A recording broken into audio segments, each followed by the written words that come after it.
final batch. Sure thing. So let's just round this off real quick. I'm going to go through something called miscuts. It's a little different than a misprint. This is where the card is unaligned or hard to describe it. It can be kind of hard to see, but like you can see with Vortex, the top is very it's much smaller than the bottom, like the black part of the top, right? That's the misprint with that one. Yeah, this one's pretty easy to show when you take Some of them are tougher to see, but that one's pretty easy. And you can see the top just so like how does something like that happen? Once again, I think this is kind of like printing. This is a miscut for sure. Okay. So when the actual sheets of cards that are printed are getting cut and distributed into the packs, I don't know what exactly the mechanism is that cuts the cards, but it must be misaligned, and this probably would happen for like a whole run of holos that was supposed to be inserted into a pack. Gotcha. Which means there's a whole bunch of other super rares probably that have like their tops chopped off just a little bit. But pretty amazing. That's that type of misprint. Let's see if we have any more like that. One more misaligned, and yeah, one more. The patchwork one that you're about to show next. Ooh. That is the most fascinating one. Absolutely. So. They were, yes, sure thing. Let's get into it. So this is another different type of misprint. Once again, this is kind of like an ink splotch. That's like really the only way to describe it. It's like when the ink either in the printing of the text or when they're running off the image of the card ends up like pooling on the card in a weird way that leaves a mark and it breaks through to the pack.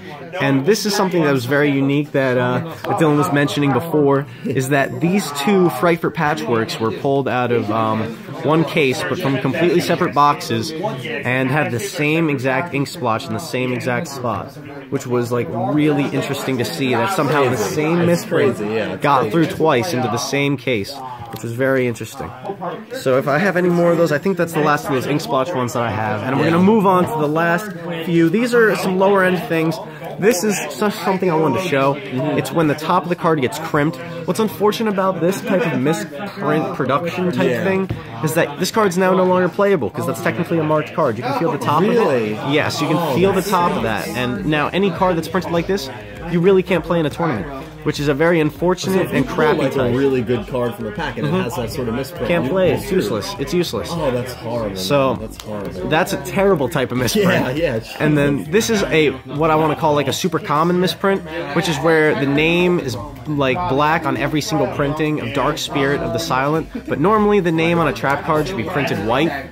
So, but every printing of this card had that misprint. Okay. They just messed it up in the first edition. That's a very common misprint. Yes, any first edition Labyrinth of Nightmare Dark Spirit of the Silent will have a black name instead of a white. Interesting fun fact. Now I want to get into one more thing. A quick another thing is Royal Command double stamped. This is when they stamp the name twice slightly misaligned. It's stamped in silver for like a rare and stamped in ultra rare like gold. So it was double stamped for some reason. Yeah, this one's great. So this is the final misprint. This is my absolute favorite that I've had in the collection for the longest time. This is Last Turn Gaia Knight from Dark Beginnings 1. It's printed with the wrong name. Like, I don't know how this got through. I've seen this like a few times before in really old pack opening videos where like on a super once in a blue moon occasion someone will pull a rare from Dark Beginnings and it'll have the wrong name on it, and that is just insane to me. And I was able to get this one years ago, and this is just probably one of my absolute favorite misprints. That's an amazing one. Yeah, that's an amazing there's one. not much that can be said for it except that this is Last Turn. Yeah, and it's got 2300 attack and 2100 defense apparently. Yeah, it's a strong Last Turn card. Yeah, but that's pretty much everything I got. Yeah, now do you want to show just really quickly the fake misprint? So this is something that is completely kind of you might not recognize if you didn't know what you were looking for. So this may look like a really beat up misprint that like someone might have had in like their back pocket or something, and the name is not there, but if we look really close we can see that this is some BS.